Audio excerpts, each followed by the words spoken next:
Have you had friends and family members talk how great Apple CarPlay is and that you should have it on your car as well, but you really don't know what it is and you're not sure how to install it? Well, you're in luck. I just got a brand new 2026 Hyundai Santa Cruz and I need to install it on my car as well. So I'm going to show you the simple steps that I'll go through to install it, and then I'll give you just a brief overview about what Apple CarPlay is and how you can use it. So if you're ready to get started, let's get going. Before we get into the installation, just a few words about CarPlay. For those of you that don't know what Apple CarPlay is, it's some software that Apple designed to go with your iPhone, and it's built into all iPhones. And what it does is it allows, when installed on your car, to have many of the icons and programs and things you have on the phone in your car, so you can use them using your infotainment system or the display and the buttons on your car. And that's particularly important now with the hands-free driving rules that many states have enacted that won't allow you to pick up the phone while you're driving. With Apple CarPlay, you can send and receive phone calls, you can send and receive messages, you can see your calendar, you can ask Siri questions through the button on your steering wheel, and it will speak it back to you through the infotainment system. So it's a great feature to have, particularly if you're in your car a lot and you use your iPhone a lot. Now, one other thing about Apple CarPlay, it comes in two versions. One is called the wired version, where you basically plug in a cable to the end of your iPhone and into the dash outlet that's for iPhone plugs or USB-C plugs, and that connects wired connection to your Apple CarPlay. And so when you install it, just like you'll see here in a minute, it installs the same way, but you have to have the cable plugged in to not only install it, but to use it. As soon as you unplug the cable, the display and the availability of Apple CarPlay in your car goes away. Now today we're going to do the wireless version. And the wireless version came out probably 2, 3, maybe 4 years ago in cars. Automakers had to approve it. And so only limited cars, probably from 21 or 22 until now, this is 26, probably have limited availability, if not all cars available with wireless CarPlay. But don't worry, if your car is before that, you may be able to just plug in the cable and get the same features on your display system. And the best way to check that is type in your model and year into the internet and say, does my XYZ car have Apple CarPlay available to it? And you'll find out if yours has wired or wireless or both. So that's a couple things about Apple CarPlay. Now let's get to the meat of it, and let's go install Apple CarPlay on my new Hyundai Santa Cruz. All right, I've repositioned the camera so you can see my display here on my Santa Cruz. But the first thing we want to do is get out your iPhone, and hopefully you can see this well enough. I want to go to the settings button here at the bottom, and I want to make sure that Bluetooth is turned on. And you can see here at the bottom where it says Bluetooth on.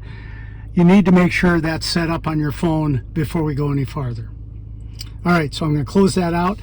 And the next thing we're going to do is go back to your infotainment center. And in this case, it's a Hyundai Santa Cruz. And to get to the setup button for that, I've got to go down here. You really can't see it. There's a setup button on the dashboard that you press. And this is the display you get. And the one we're interested in is device connections. And this is allowing you to connect your cell phone, other cell phones that can be used in the car. Since this is new, there aren't any in there, so we'll click on that. And you can see no devices have been paired. And what we want to do is click on the Add New button here at the bottom. So we'll click on that. Turn Bluetooth on in your mobile device in order to search. On your device, select the name that matches vehicle name on the screen. All right, so it says to go back to my phone. We'll go back to settings and Bluetooth, and you look for, here it is, Santa Cruz. We click on that.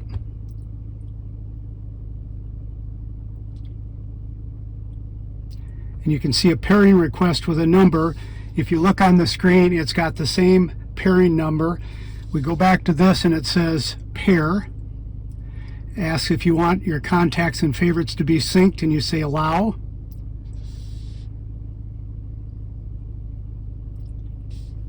And if you watch the screen here, now it's setting up Rick's iPhone Pro. Now, back on the phone, it says connect to our CarPlay. Your contacts and other information will appear on this car's display without unlocking your iPhone.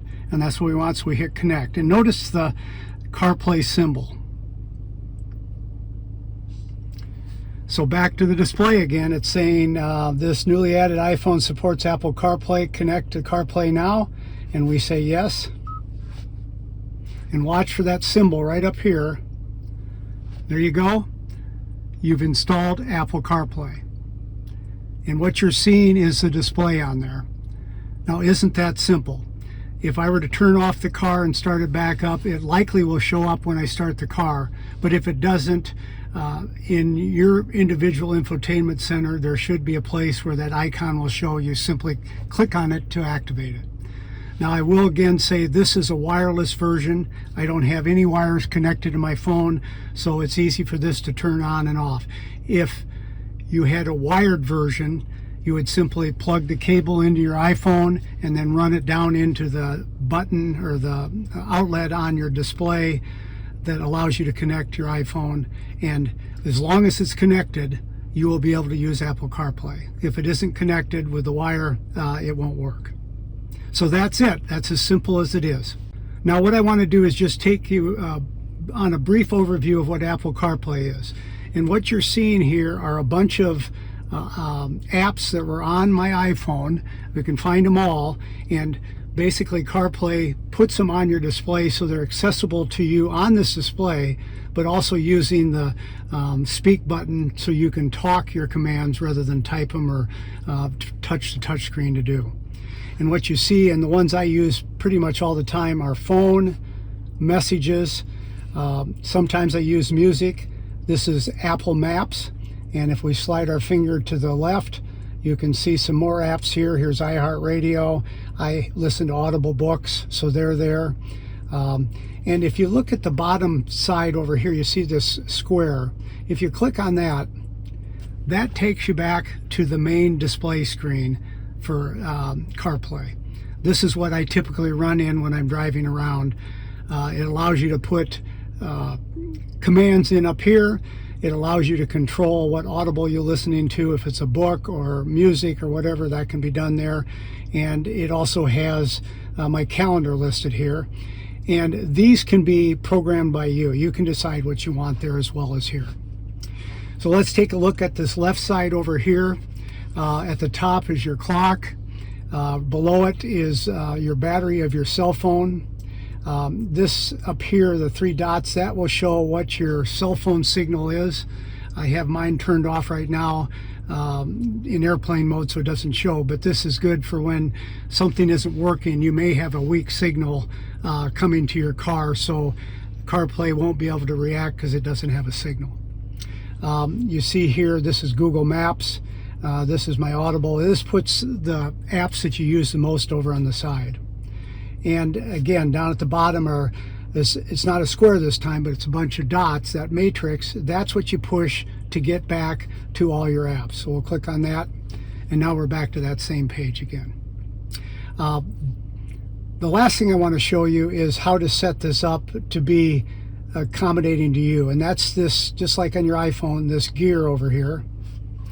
And there are a few things you can change. Driving focus allows you to, if we click on that, activate with CarPlay, and essentially keeps you from getting interrupted while you're driving. I have that shut off. Announce messages. Well, if you use the message service on your iPhone, if you click on this, I've got it turned on so it will announce any new messages that come. But you've even got more options there. You can say only new messages, or you silence new messages, or remember previous settings. Just some other things that you can tailor to your needs. And even silence for this drive only. Appearance. Now this is, a lot of people like this because it allows you to customize it to your car.